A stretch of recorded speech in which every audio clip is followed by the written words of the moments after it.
All right, we're live. I'm in person with Ben, Connor, Dylan on Riverside Zoom right now. NFL Week 9 preview, guys. We're halfway through the NFL season. Why do you say that every single time? Every single time we talk about how fast the NFL season has gotten, Carter. Every single time we record, oh, it's crazy. Let's just enjoy it. Let's just enjoy it. It has, though. It has gone by fast. Yeah, can I not be upset? I mean, I can still bring it up. I mean, I guess you're entitled to do whatever you want to do. I don't like what's going on here. You guys get in person together and you start backing each other up. This is going to be a problem. Yeah, Dylan, we didn't get the invite to the KarterKast home studio in Utah. I was agreeing with you that he shouldn't bring it up. Yeah, don't bring it up, Carter. Yeah, Thank you, don't Ben. do that. I was misquoted. Yeah. I mean, this will only be the first time everyone talks over each other, doing half in person, half in Zoom. So this will be great. Well, Carter, actually, I think that. Sorry, I had to. That was good. That was good, Dylan. NFL Week 10. Yeah. Or Week 9? Nope, Week 10? Nope. Week 9. Already nine. messed it up. 9. Oh, brother. Yeah. This is not a professional show. I've got college basketball in my mind. We just did a 2.5 hour. I can tell you got those basketballs at the guy that passed away. Bill Your guy. Walton. Bill We Walton, you got talked him up there. We talked for like about 2.5 hours. Yeah, there's a lot of college basketball. It was a mega college basketball preview that'll be out very soon. But let's talk NFL. This is a football show. Anthony Richardson bench Connor. Take a victory lap. Look, so I'm sure you guys planned on me coming on here and taking a huge victory lap and saying Richardson sucks, which he does. I'm going to hit this from 2 different points. The first point is I think this is the wrong move for the Colts. As bad as Richardson has been, I think them benching him, it's like the Bryce Young situation. The Colts are 4-4 and their ceiling's a wild card appearance. You're not winning the Super Bowl with Joe Flacco. You're definitely not going to make any noise with Richardson. If you're going to spend a top 5 pick on a potentially franchise quarterback, at least start him for more than 10 games to see what you have. Do I think he's a starting caliber quarterback? Hell no, but at least give him the rest of this season to see what you got and then reevaluate in the offseason. I think that was a stupid move at the wrong time, even though I do want to take a victory lap and say he's horrible. He can't throw the ball accurately. Dylan? How is this not the right move right now? You're 4-4 in a trash division. You have the 5-2 Vikings coming up. You have an opportunity to make I understand, right? No one is sitting here and saying that the Indianapolis Colts are the world burners that are going to win a Super Bowl. But if you have to make a decision for who's going to allow you to win games now, and you're in a division where the division leader we'll talk about it. The division leader is fraudulent. Like, you have to put Flacco in now and say you give Anthony Richardson however much time he needs to develop to learn under somebody like Flacco. That's fine. But this was the right decision. You can tell me, if you want to tell me there's a winner-take-all Super Bowl game tomorrow for the Colts, start Joe Flacco. But are the Colts going to do anything besides maybe make a wild card appearance with either one of them? Look around the room, read the room with the talent you've got around the quarterback position. You're not winning the AFC. It's not going to happen. Maybe you'll finish near the top of the division, but the end result, a wild card appearance versus barely missing the playoffs by 2 games, what's the difference? Then why is anybody trying right now except for the Chiefs, Ravens, and Lions? I don't know. So, I mean, that's you got to. I also think I get what you're saying. I want to make that clear. They are not top of the tier, top of the line Super Bowl contenders. Sure, I'm not sitting here and saying that.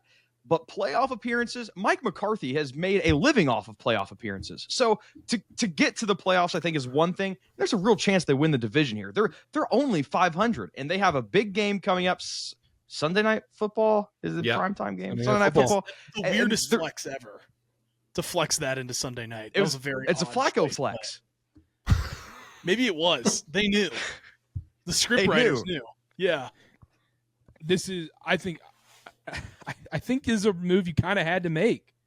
Like, I understand what Connor's saying, and also you almost ruined Anthony Richardson's confidence, but how much more are you killing his confidence going forward if you keep throwing him to the wolves like this? Maybe letting him sit back on the bench and take some time to just relax and not have that pressure on him and learn from Flacco.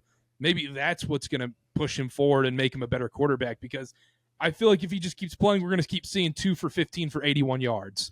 Yeah. But what's the difference in the Bryce Young situation then? How is this any different? Because the Panthers are an absolute – well, I think because the Colts can make the playoffs? Is that the only difference? I think the Colts, I the guess. Colts can make the playoffs, and they have a better team around them. And also, and I also think benching Bryce Young was the wrong move. I think with Anthony Richardson, where like I kind of agree that I think it's very narrow sighted. And I understand the argument, right? You have to make this move because Anthony Richardson's been so bad, and Joe Flacco's just got something about him where he just wins. Joe Flacco gives you a better chance to win right now, which is what I said on the last show when we did the NFL recap. Okay, then you're just they screwed themselves by starting him in the first place. They should have just waited until he was ready, or they felt he was ready, or not thrown him to the wolves. But they put him in that position. He's failed because he wasn't ready. And now they're put in this awkward spot where they're like, okay, we either need to ride this out or we're going to bail. I think I would have stuck with it because I think Joe Flacco's ceiling is getting you to 9-8 and losing the first round of the playoffs. We can debate whether that's worth doing or not.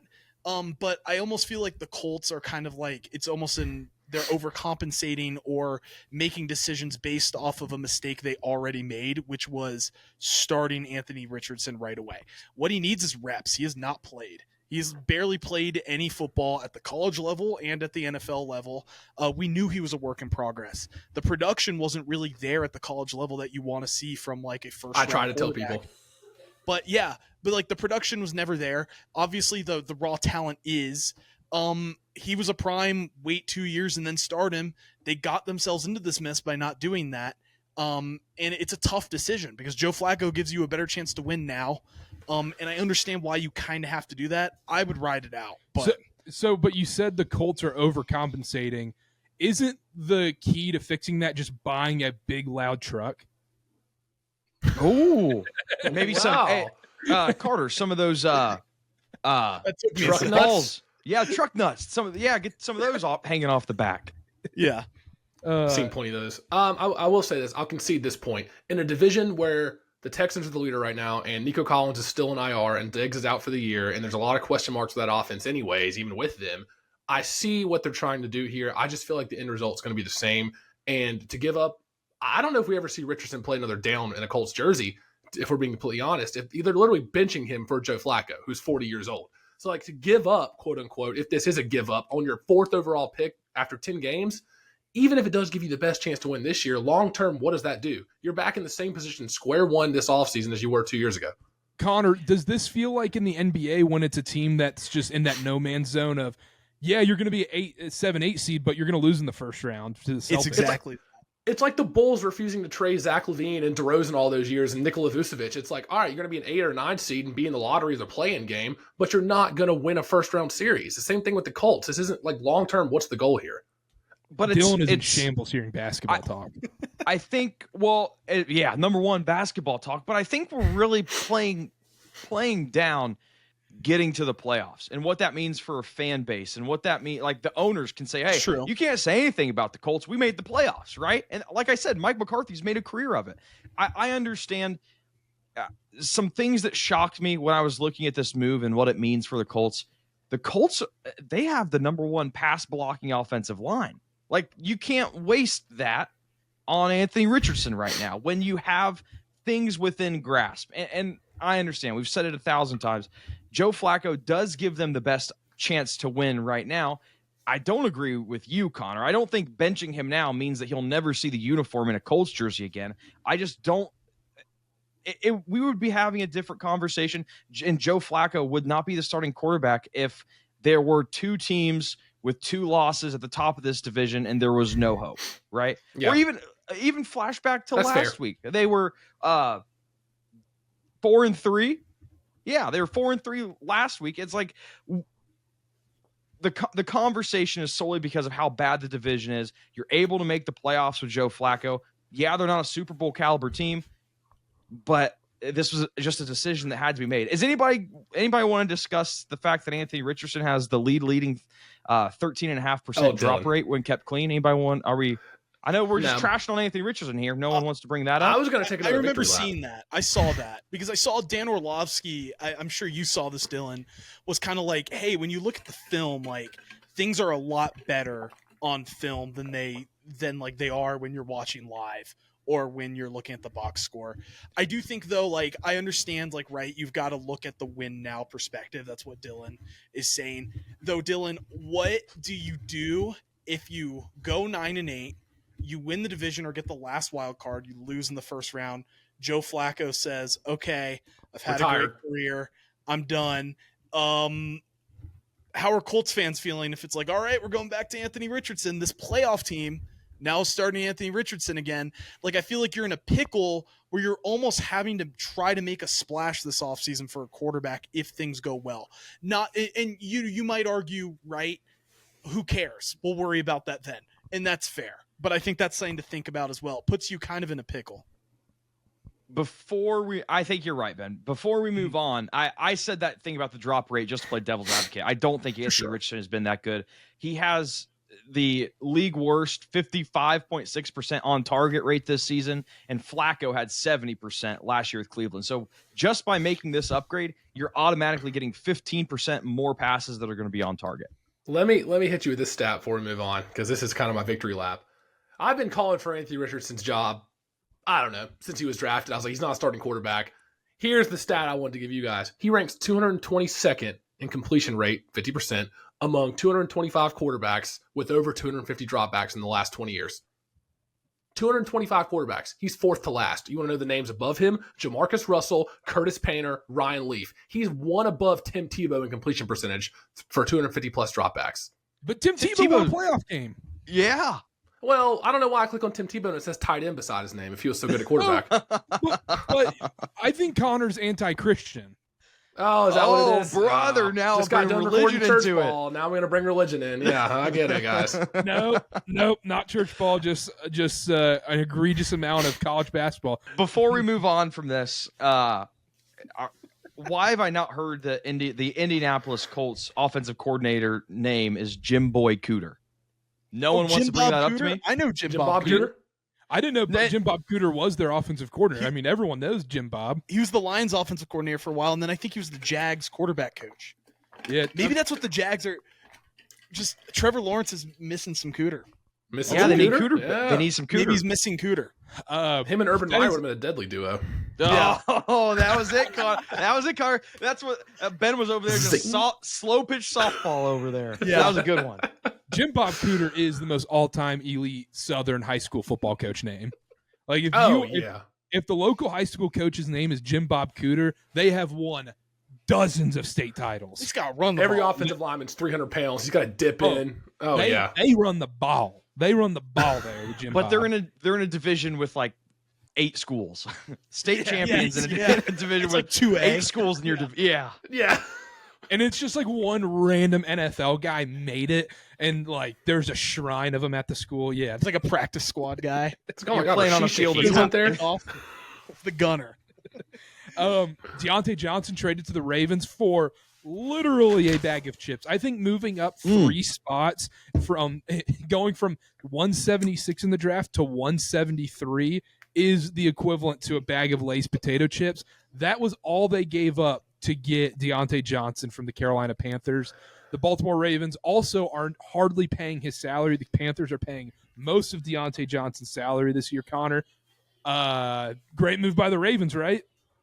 I think it is a great move by the Ravens, but I'm going to do something I don't normally do. I'm going to defend the Panthers, because what's the alternative? Diontae Johnson's not going to save this team. You got 3 options. He's on a 1-year deal. You trade him for what you can get, you let him walk for nothing, or you overpay and extend him, which you don't want to do. So if you're the Panthers, you're what, 1-7 right now is their record? Yeah, 1-7. He's not saving this team. He's going to walk in free agency on a 1-year deal. You might as well trade him for anything you can get. If that's a jump of 10 picks in the NFL draft, so be it. It sucks they're having to pay most of his salary, but what's the alternative? You let him walk in the offseason because they're not going to re-sign him. It was a sunk cost at this point. Yeah. Right. And also do right by the agent. We see, going back to basketball, we see this all the time in the NBA where all these NBA teams do team-friendly or these agent-friendly deals and whatnot. I think this might have been a case here in Carolina where they traded Diontae Johnson to his preferred destination. Also, I don't think this is that big of a loss because, Connor, I think you need to join the train here. I am a huge cokehead right now. I love Jalen Coker, wide receiver from the Carolina Panthers. He's been good. We are cokeheads, Connor. You go ahead and quote card that off. I think you're right, though. I mean, you might as well get him more reps, more snaps. At least he's a part of your future plans. Seriously. I mean, and the whole Diontae Johnson thing, I feel like the Panthers had almost no leverage, and the other offers must have been horrible. If this is the best they could get, the other couple offers must have been. I don't know what else it could have been. Yeah. They're like, we'll move you up from 250 to 242. And they're like, no, not enough. Looking for 176 to 170, going once. Yeah. I just gotta add one thing before we talk about like the implications for the Baltimore Ravens. I can't believe you guys convinced me that the Carolina Panthers would finish second in the NFC South. That's your fault. It is, but I can't believe you guys successfully did it. Well, injuries, so it doesn't count. It's an asterisk on the season. Yeah. Well, when two of your best players on the defensive side of the ball go out, you have two Pro Bowlers on the defensive side of the ball. Now you turn into the worst defense in NFL history. Dylan, right now the Carolina Panthers are giving up 34 points per game. If that continues, they are the worst defense in NFL history. Well, people forget your quarterback got in a car accident, and that derailed your season. Oh, right. Yeah, that's how I remember it. Right. You're right, and your other quarterback is just terminally short. So it's like no, he's good though. I liked what I saw on tape. He's that good on drive. Starting we'll drives. always have that first drive. Scripted and drives. That last drive. If you took a like quarterback walking out of the stadium as he just drives down. If you took a quarterback and you had Bryce Young's scripted drives plus Kirk Cousins' 2-minute drill, would that be the best quarterback that we've ever seen? Bryce, yeah, the first drive for the Carolina Panthers, that might be the best quarterback we've ever seen. The second it goes off script, it just goes to hell.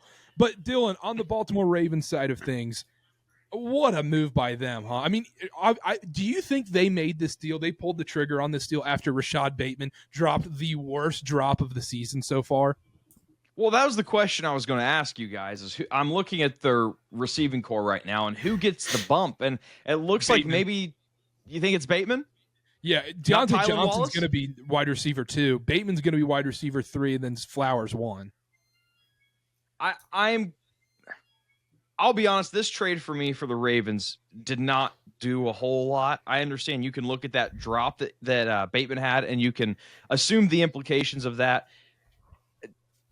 If I'm remembering correctly, and I'm not the best with this, Diontae Johnson was not the best teammate in Pittsburgh. Is that correct? Well, he was a wide receiver for them, so probably. Yeah, any Pittsburgh wide receiver, you can just assume, or skill position player in general. Yes. I would be upset not if I wasn't catching passes from Russ too. So I understand that. But were there any issues in Carolina? There was some stuff that leaked out where he was upset with Bryce at the beginning of the season, but that was basically it. And maybe he had it right. Well, Adam Thielen was upset with Bryce Young too, and he's the most level-headed person in the entire NFL. So I feel like that's not something to read too much into. Yeah, lunch pail guy. Crafty. Yeah. Sneaky athletic. Diontae Johnson at one point of the year had the most red zone targets, or had the only wide receiver with 100% red zone target share. And I'm curious to see what role they use him in. I know, Carter, you said he's going to be wide receiver too. I'm just interested to see how this plays out. But when I saw the news, I was like, Well, it's not like the big splash of like, oh, DeAndre Hopkins and the name brand, Amari Cooper and Davante Adams. Like, it's a step below that. But if you're the Ravens, we talked about it with the trade. Yes, the Panthers had to do it. But if you're the Ravens, you're giving up nothing for another reliable receiver on the outside that if he's not as good as he's supposed to be, then fine. Like, the Ravens were still favorites with the current team they have right now to add one more weapon on the outside that personally I think is going to make a few plays in January, even if he's not super consistent. That's the right move. And you look at Diontae Johnson's production over the last couple of years, the yards have gone down, the no touchdown year a couple of years ago. I think that's more an indictment on the Pittsburgh quarterback situation than necessarily Diontae Johnson running routes and whatnot. So I think if you're the Ravens, it's the right move. And if he adds anything in January, if he has one game where he makes a difference, it's worth it. We're kind of mixing in some Pittsburgh Steelers talk here, and I didn't get a chance to do this. I said I would do it every week. Does anybody want to apologize this week? There's no need. There's no need for apology from me. So Connor's not apologizing yet. 2 weeks in, 2 great performances, 2 wins. Prime time. Well, look at the defense. Carter's saying, what? The defense is just nothing. Just Yeah, okay. I keep moving them. Carter says you don't need to apologize. And Ben? I'm close to apologizing, Wait. but at this time, no comment. Okay. All right. Will you apologize after their bye week this week? Yeah, no, I am a win against the Commanders, and I think I'm close. Like he's got one I'm foot back close, in the door. I'm close to admitting I'm wrong, but I want a little larger of a sample size.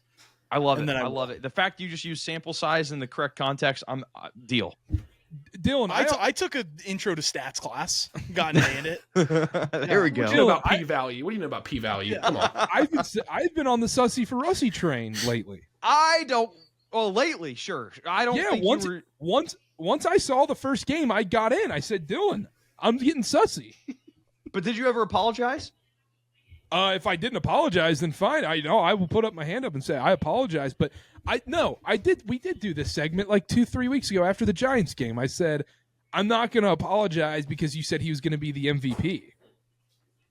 You're right, and that's impossible, I guess. We can I didn't revisit this after Week 18, whenever the Steelers season ends in Week 18, and we're like, we're looking back at the season review.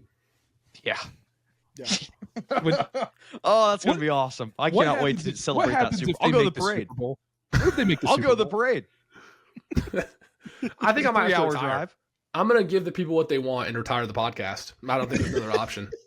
Yeah, this guy on top right box is an idiot. That's what we'll Yep. see. Doesn't know ball. Top right box.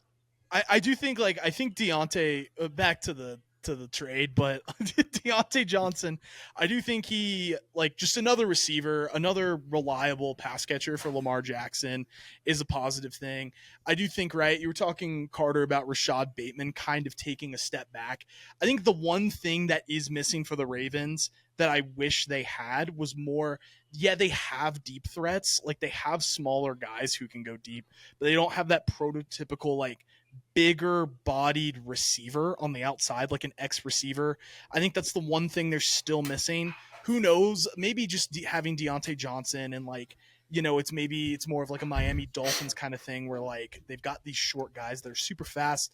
They are deep threats because of their speed, so it doesn't matter. But I think that doesn't solve that issue for me. But it is another reliable receiver for a Super Bowl contending team that was lacking reliable pass catchers. So Diontae Johnson first touchdown against the Broncos. There you go. I feel like having Isaiah Likely as your backup tight end also helps that not having that big receiver on the outside. that's He can kind fair. of line up in the That's slot fair. like that. Yeah. yeah, I question why they made this move instead of trying to get DeAndre Hopkins. no someone defensively, like maybe a better pass rusher or something. Because they had to give up nothing for him. You might as well do it. Yeah, Seriously. I guess the cost. Yeah, Kyle Van Noy. No, he's good. He's good, I swear. he's good. Yeah, but Oh, he is good. left Any edge. other Looking news weak and at notes? left edge. Any For other sure. news and notes we want to do before we preview some games? I said this beforehand. I'm not that there's anything wrong with it, but we do kind of just let it slide that Bill Belichick has a 24-year-old girlfriend. I mean, we just kind of gloss over that week in and week out. Game is game. That's all I gotta say. I guess you're right. Yeah. No, it's Don't like hate the player, in Dylan. South Park. Nice. Nice. Unwavering faith. Some say he is a good teacher. And Connor, that's the Easter scythe coming out of you. Oh, what? Jesus Christ. Oh, man. All right. Bryce Jets Young are a starting this 2-point week. What? Bryce Young starting this week. Cool. You asked me, I had 7.5. notes. 7.5 too many points. You think the Panthers have too many points this week? They're a 7-point underdog. No. The total's 40. Oh, it's over. Give me the over. The Saints score 41. Yeah. No. Have you guys watched the first drive of the Carolina Panthers? It is elite stuff what they script. I mean, Dave Canales, here- quarterback whisperer. Here's a good question. Have you seen the news about Lamar Jackson today? No. Well, he didn't practice because he rested. Lamar Jackson, has he done enough to deserve a rest day? Yeah. I would think so. Dylan. Well, that's interesting because Jared Goff took a rest day. Why does Jared Goff deserve one, not Lamar Jackson? Can you explain? I didn't know Jared Goff took a rest day. I think the bigger problem He's so is hardworking. I'm shocked. the bigger problem is why did I not hear about Jared Goff's rest day? But I'm hearing about Lamar Jackson's. Maybe we have a little media coverage. Yeah, media narrative getting pushed there. Election year. Yeah. Where's Jamil Hill when we week. actually? Yeah, where's Jamil Hill when we need her? Gosh, Having lunch with Sage Steele somewhere. no, dude, that's like the Civil War. Jets are a 2-point favorite on Thursday Night Football. Jets -2 over the Texans. Texans are falling apart. Dylan, this Texans team, they might be frauds. And it's not getting any better for him. Obviously, Collins is still out. Stephon Diggs out for the year. Texans are the 4th luckiest team in the NFL, according to Nick Giffin's and Action Network's luck rankings. Obviously, put a lot of credence into those. The Jets had I don't even want to say a bad loss to the Patriots. They had a loss to the Patriots where they really didn't play that bad. I read off the Dan Orlovsky post in the recap show. I forget exactly what it was, but the Jets really didn't play that poorly. And the fact that the Jets are only 2-point favorites here on Thursday Night Football, the matchup I'm looking at here, the Texans have great edge defenders, but the interior defensive line is pretty weak. I think that if the Jets run it through the tackles at the beginning of the game, it'll open up play action. It'll open up the throws down the field. Rodgers didn't play that bad on Sunday. I love the Jets here. I think the Texans they're up a creek, guys, because even that Colts game, they were gifted that short field with the Anthony Richardson interception with 20 seconds to go in the half. And that ended up being the difference in the game.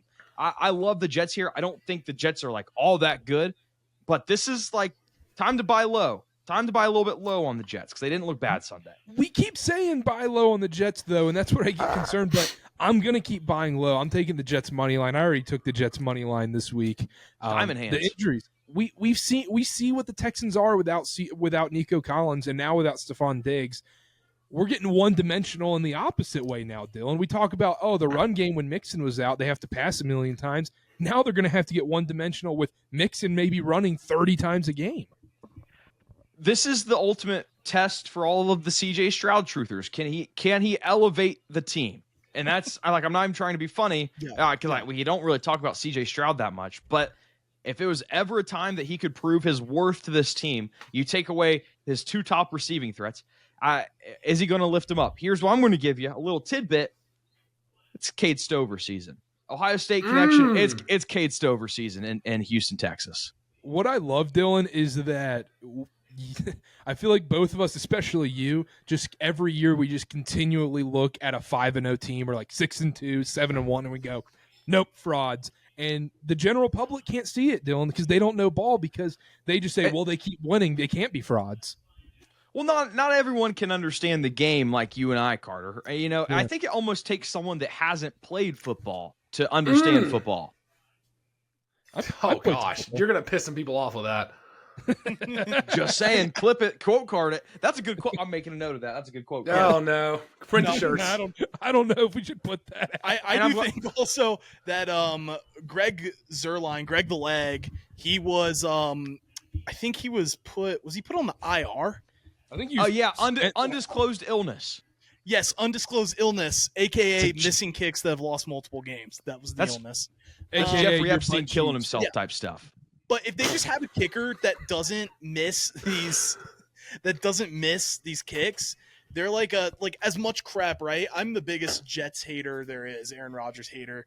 But I think this is a spot in which the Jets win. Because we talked about it on the recap show. They're like a 4-4, potentially 5-3 team if you take out some of those kicks. I think 4-4 is being more realistic. 5-3 is a little less realistic, but yeah, no, but point still stands. I think the Texans, right? They're in a bad spot right now. I do think the Jets get a win. If they do not, we are on Aaron Rodgers retiring and being in Peru doing ayahuasca in the darkness watch. I thought he was an Egypt guy. Egypt? Didn't he go to Egypt or something? Isn't that why he missed OTAs or? Yes, but Peru is the ayahuasca place. I did not know that. I think the darkness retreat is involved in that too. Peruvian puff pepper. Megan. Shout out Yeah, Drake Egypt. and Josh. There we go. Shout out Egypt. Shout out Mohamed Salah. I can't keep doing this, guys.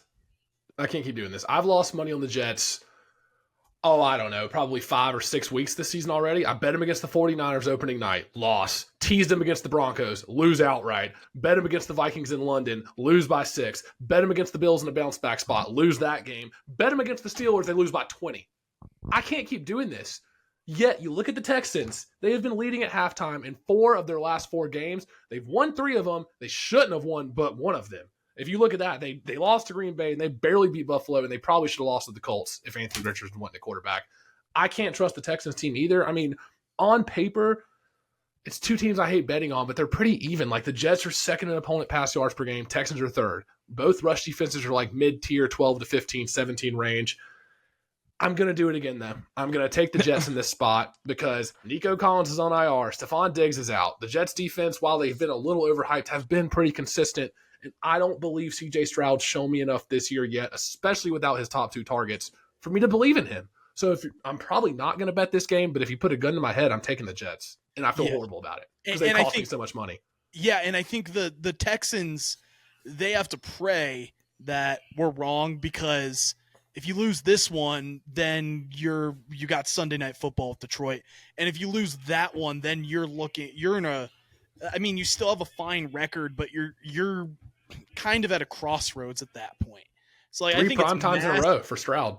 Yeah, no, it's massive for them to get a win this weekend, because who knows if it's coming next weekend, and then you don't want to get on a skid like that. Dallas on Monday night's no pushover either. That could be a weird one. Yeah, that can be a weird one for sure. Dylan, let me ask you this. What do you think the line of this game would be if Nico and Stephon Diggs were healthy? Historically, wide receivers usually don't hold that much weight into a line. But you have 2 pick them. That's the part. Because I think a lot of people are saying, oh, well, the Jets are only favored because of these guys being out. I still think if everybody was healthy, I think Texans are at best a 1.5 point favorite. No, I don't even think that. Let's be honest. How many times is it a given wide receiver? There are exceptions to this, touching the ball in a game. Like, how many times do they have the opportunity to put the game in their hands? 8, 10, maybe. Yeah. Like, I don't think that narrative's true at all. And it sounds like you don't agree with that, Carter. Like, the narrative isn't true. So we're all going college game day graphic. We're all going Jets. Jets. I'm going Jets. But it pains me. Big Jets guy. But I think it's sharp, though. I don't think we're public Jets. I think we're all sharp here. I hope. That sharp. Before we move on, Dylan, Carter, Ben, I don't know if you guys have one. I wanted to bring Happy Halloween tomorrow, a spooky prop to this, maybe something a little scary. Dylan, did you have one, or do you want me to start off? You start. All right, we're going to get scary here. Just talked about Nico Collins being out still. Diggs is out for the year. Somebody's got to catch these balls from C.J. Stroud. I'm going Xavier Hutchinson over 1.5 receptions. I've got a number to back it up. Played more than 60% of offensive snaps 3 of the last 4 games, and that's with Diggs healthy. Only 7 targets over those games, but with both those top guys out, I think Stroud's got to throw it somewhere. He'll probably get some more looks. Also, don't hate Robert Woods either, but I'm taking Xavier Hutchinson 1.5 catches. I have my pick. Hit me. Spooky season, Halloween, the Adams family, Devontae Adams, first and anytime touchdown. I love it. That's great. I'll go scary. Scary for me because I'm a Michigan fan. Cade Stover, anytime touchdown. That's the Stroud to Stover connection. Ooh. Okay. I'm gonna go spooky in that it's risky, but I'm gonna say a Jets defensive touchdown. Oh, I love it. I love that. Like a Sauce Gardner pick 6 or something, or Quinnen Williams like strip sack that someone picks up. Like, I could see something like that happening in this game, especially towards the end of a game. If we've got like a 2-minute drill for Houston, I could see someone coming around, like Jermaine Johnson coming on Stroud's blind side, stripping something out. They get the touchdown there. I could see something like that. Does Aaron Rodgers show up in the Bane mask from Batman? Let's take bets. If you are a 2-6 football team, you should not be allowed to dress up in any funny costumes for Halloween. Miles It Garrett is- just did it, and they had one win. So I think we just have to allow it. It needs to be business attire. Black clothing. This is a It's black tie funeral. affair. Yep. Yeah. Yep. It's there. You got to show up and you got to be like, yep, it's the Texans' funeral. Yeah. This is stupid. Anyhow, Lions Packers. I think this is the game of the week in my opinion. We've got Lions -3.5. Dylan, I'll start with you. Thoughts on this game? It's a cop-out, Uh-oh. but it's very hard for me to get a grasp on this game when the Lions had to exert almost no energy last week, and we don't know what we're getting with the Packers quite yet in terms of Jordan Love or Malik Willis. It's really tough here.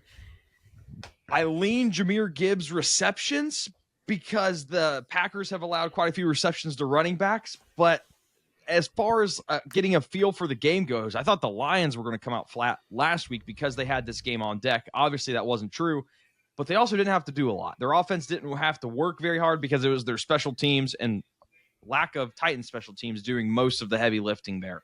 So I don't have a side. Gun to my head, you have to pick a side. I would go Packers just because it's a home divisional dog, but I'm not going to take it. Connor looks like he's got something to Yeah, say. he's scheming over there. He's scheming over there like this. I'm going to ruffle some feathers. Ben, try to bear with me here. You're telling me the Lions are favored. Now, all this is a caveat with Jordan Love playing. I'll never bet on Malik Willis, but Lions favored by more than a field goal outdoors at Lambeau Field. First time the Lions have played outside all season. Do we need to run through the numbers again? Lions were 3-2 in outdoor games last year. All 3 wins came early in the year. Golf passer rating drops 20 points indoor versus outdoor. Touchdown to interception ratio, horrible. Golf turf versus grass last year. Passer rating dropped 23 points when playing on grass versus at home in the nice warm turf of Detroit in the Dome. Green Bay has the 10th ranked rush defenses. If they can somehow slow down Montgomery and Gibbs and just at least keep them in check and make Goff beat them through the air, I don't believe it. 3.5 is too many points. I'm taking the Packers every which way. I think they can win this game. Talk me into it, Connor. I forgot dome versus no dome. I'm in. Wait, Dylan, we need our CarterKast meteorologist on this one. What is the weather in Lambeau on Sunday? It's not going to be like below freezing or anything crazy if like it's that. in the 40s, though, that's good enough for me. Let's get stats department on it. Okay, Thank you, we got Dylan. stats department on it. I'll go quick here. Connor, everything you mentioned, I'm on the Packers here. Also, Jordan Love, sneaky might be a little Lions killer, Ben. Remember Thanksgiving last year? I think you still have trauma eating turkey. Okay, he won one game. And he I was remember off. that. I That had was- him outright.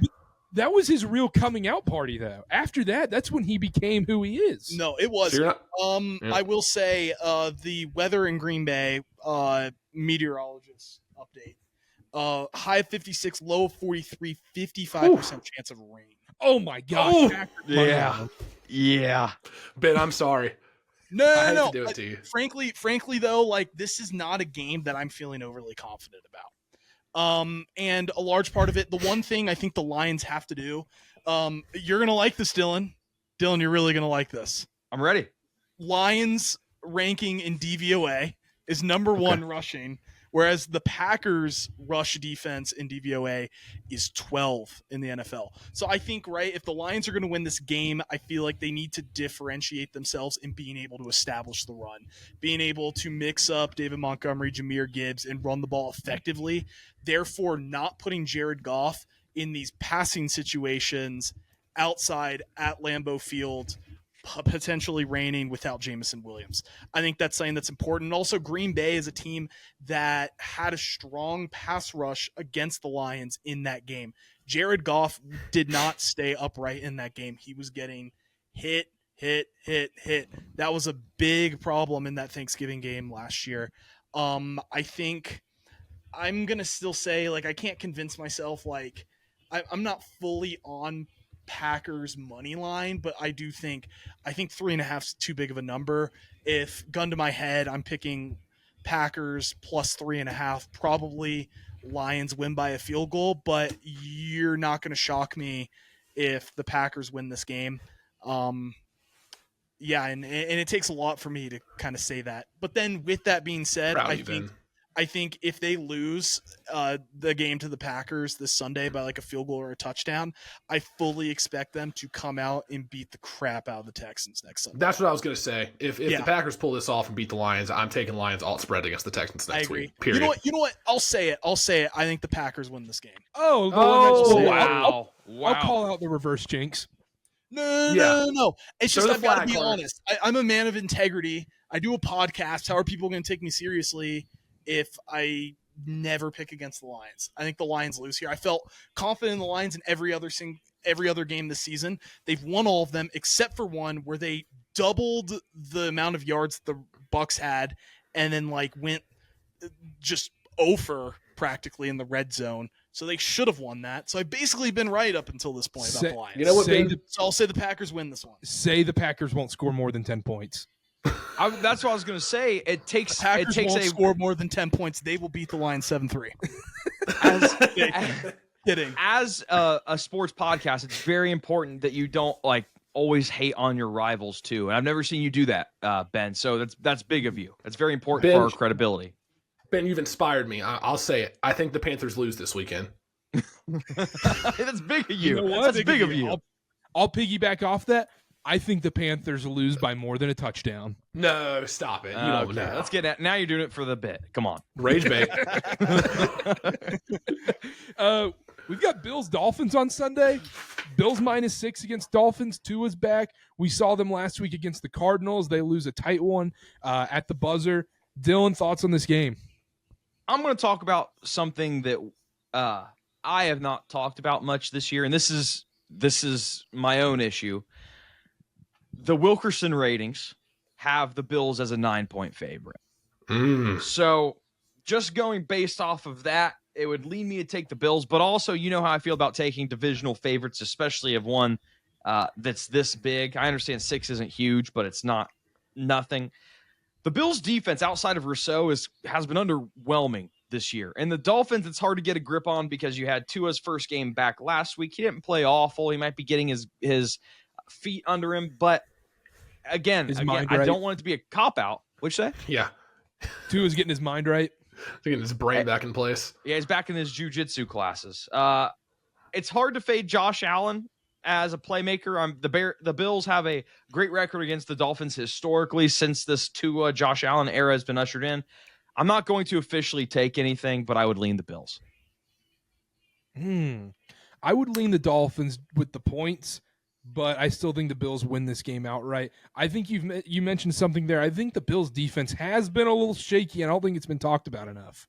Yeah, I think that's fair. I think that this one's pretty easy for me. I'm going Bills here. It's all Bills. This Miami defense just let Kyler Murray throw for 300 yards on them. The same Kyler Murray that was averaging 190 throwing yards per game coming into that game, who was under 204 7 games before that. Meanwhile, the Bills just dismantled Seattle 31-10. They won time of possession by over 16 minutes. They held Seattle to 233 yards of total offense and 1 for 7 on third downs. I think the Bills are humming. They're peaking at the right time. And I just think this Dolphins, even with Tua back, this Dolphins team is not any good. So I'm taking the Bills -6. The thing with the Cardinals, though, with that game, I don't think you're allowed to take stock into any Cardinals game because I think they're all fluky. It's rigged. Well, I can take a little stock into it. I'm not. It would be different if I was backing the Cardinals in a scenario like this, but I'm more so taking away what they let the Cardinals do. Either way, I like the Bills. Yeah. Okay, I think the Bills, right? We talked about the suspect defense. I think that's something that's definitely the biggest concern when it comes to competing in the AFC in a game against like Baltimore or Kansas City, especially when they're going to presumably be playing at Arrowhead as of how things look right now. I do think, though, this is a kitchen sink game for sure for the Dolphins because I think if you're Miami, you absolutely still believe, hey, there is a path to a wild card spot if we get things going, because the AFC, right, it seems like outside of maybe the AFC South due to those injuries and like the Texans potentially being on fraud watch, like it seems like the divisions are pretty much set except for the AFC North where you have 2 teams competing and the other is almost certainly a wild card. Otherwise, everything's up in the air. So if the Dolphins are able to kind of go on a tear, they can win this division. I do think with the Bills defense, though, it's the rush defense in particular that's an issue. And the Dolphins are a pass reliant team, especially on offense, to generate a lot of their explosive plays. With that being said, although kind of the fact that matchup makes me not like them, I'm going to go Bills money line here. I think the Bills win this game outright. I think this is a game that they need to win. I think they improve to 3-6. Bold. That's bold. Yeah, no, it's bold. I just wanted to go with it. Wait, time out. That's big of you. I think he meant Dolphins. Wait, what'd I say? You said Bills money. No. I was like, holy hell, minus 350. Dang. No. Dog. All right, Andy Katz.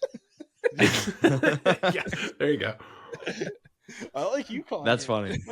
No. Yes, I meant the Dolphins. I'm gonna go Dolphins money line in a kitchen sink game where the Bills do just kind of like, they are a very good team. I think they're one of the 4 Super Bowl contenders this year. But I do think they are prone to stinkers at times, and I think this is a spot in which Miami needs it, and Buffalo might be due for another one of these stinkers. I'm going Miami. Love it. Line. Let me ask you guys this. Jets are 2-6, Dolphins are 2-5. Gun to your head, which one of these teams has a better shot at stealing a wild card spot?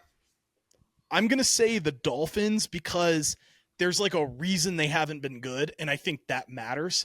Like, I think missing your quarterback for a vast majority of the season, like, I do think, like, you know, taking from like a human, like, leadership team perspective, I think the Jets are, like, I think morale's very low. Whereas, like, you see a guy like Tyreek Hill be like, okay, fantasy owners, like, I'm back. Tua's back, so I'm back. Like, I think there's a little more, like, there's an opportunity for them to be like, okay, our best football is ahead of us.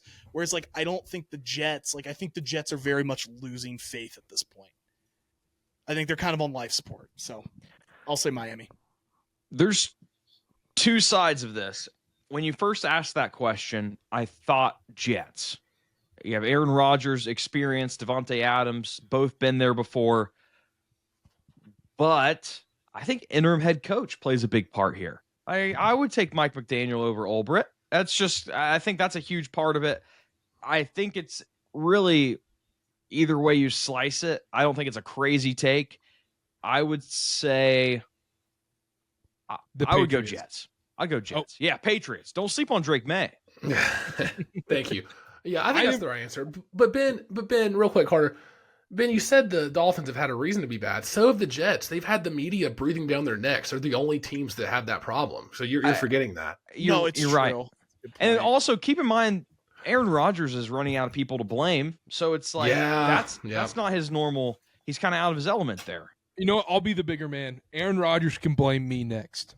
But So blame thank you. CarterKast.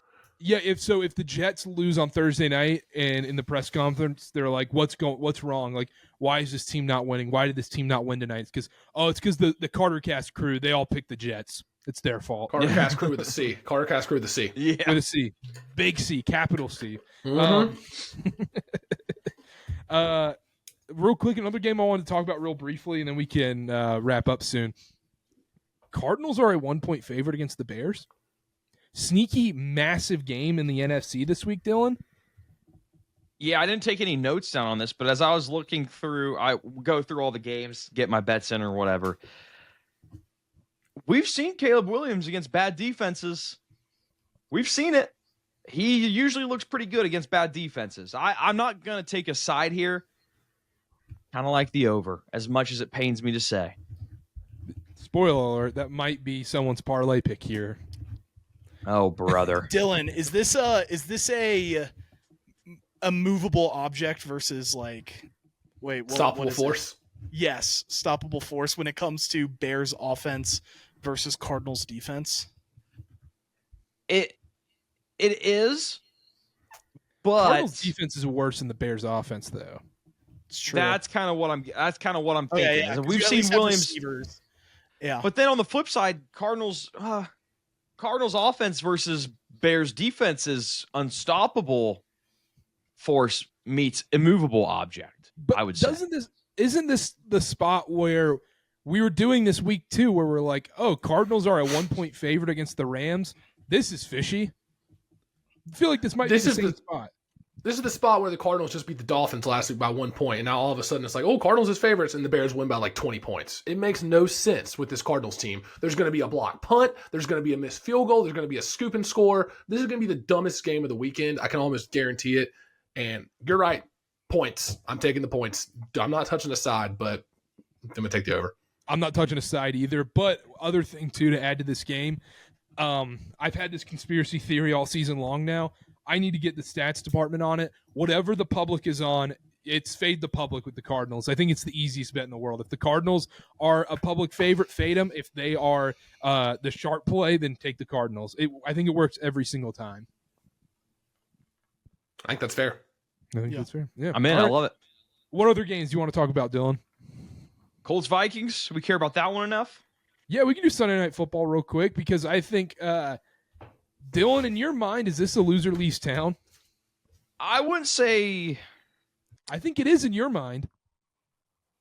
If the Vikings lose this game at home with more rest than the Colts, then you are going to be all-time Vikings are not making the playoffs.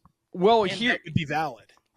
it's very important that you brought that up because one of my notes here is I've been trading Minnesota Vikings stock like I'm who's the guy from The Big Short?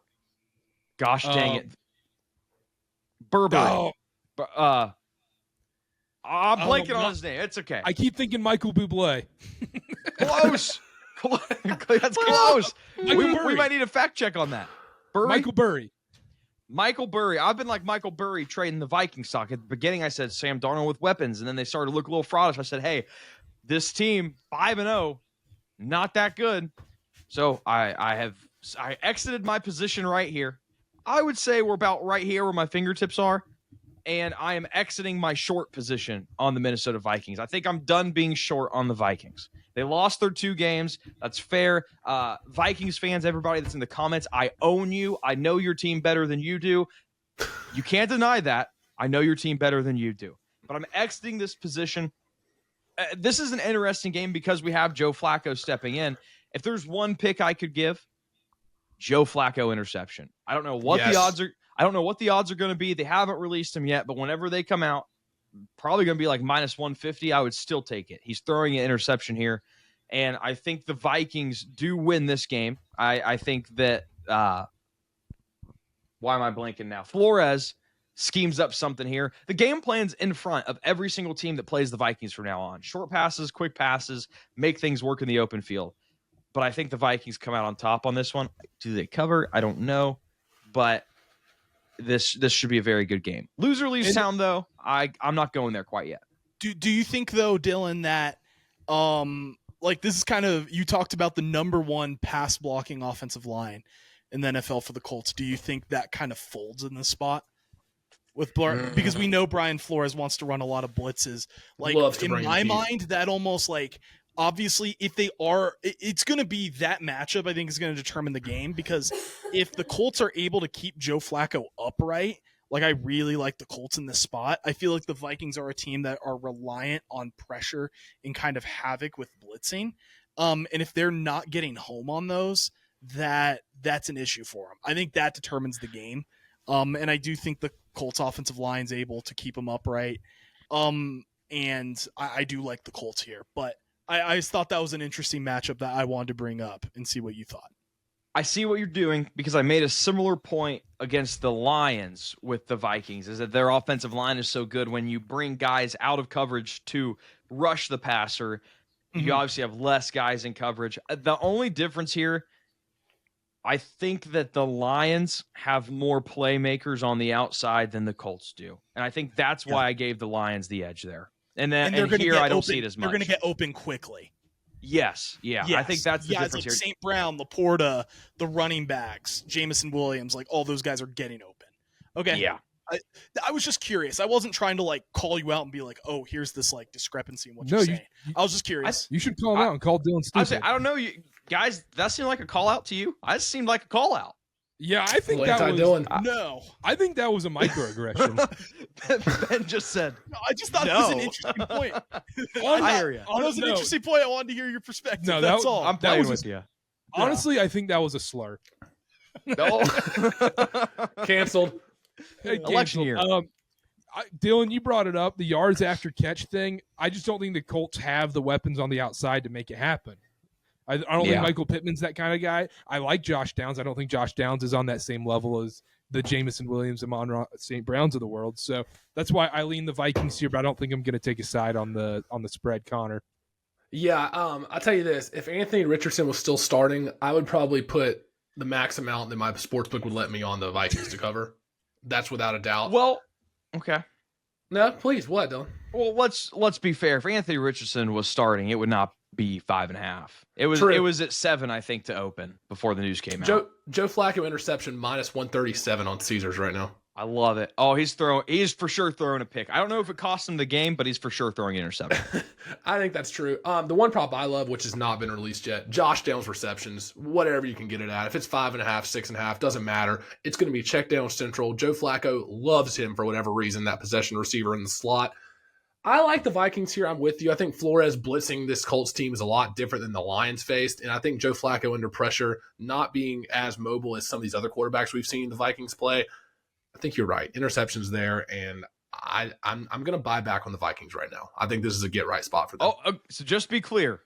I sold my stock. I'm not buying back, but you are buying back on the Vikings. Well, is there like a buyback option for 1 week? Like a temporary you just buy? sell. Yeah, you could sell after the week. Okay. Whenever they win by 14, I'll sell after that. All right, nice. Okay. Also, All right. you talk about that too in the previous games. Like it's just different wide receivers you're going against. Like Puka Nacua, Cooper Kupp had so much success, and also Stafford's great at that too. Stafford's great at getting the ball out quick. Yeah, but that's also them traveling to Los Angeles on a short week, and they also have more rest in this spot. Yeah, I think this is I hate a to rest. say this, guys.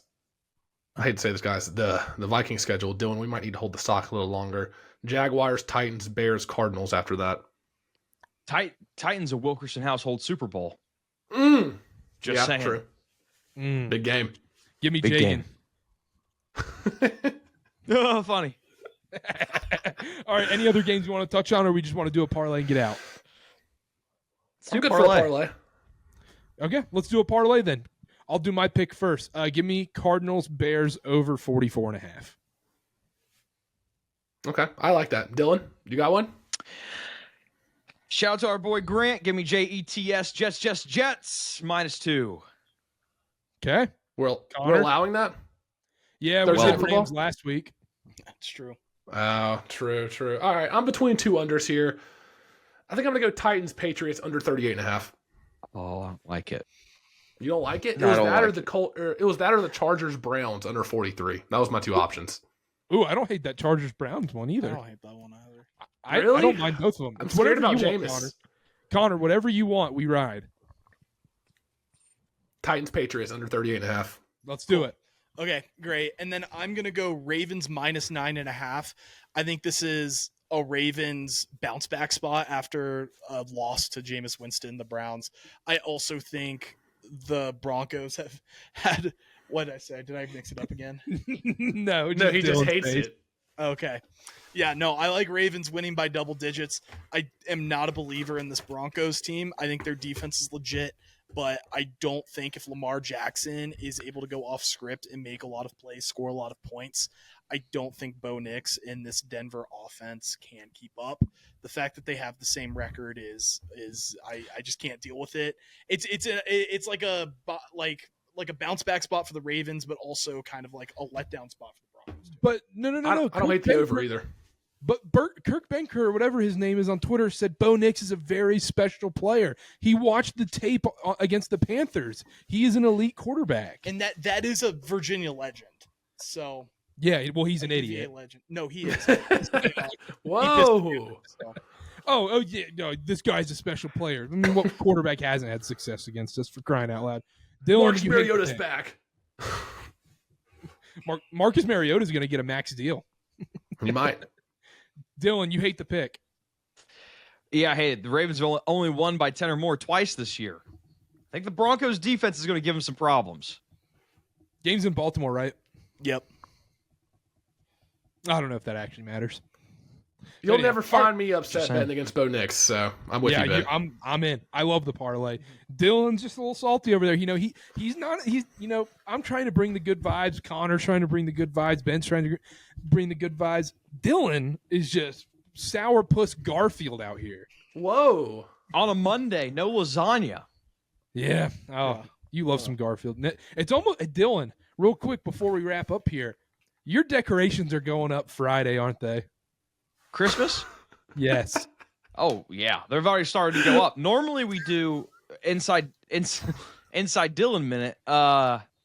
We normally do the Sunday after Pumpkin Show, which is the 3rd week of October, but we did not do that this year because of some news we received at work. So, yeah, we held off, but normally it's the 3rd weekend of October. So this weekend is Christmas decorations.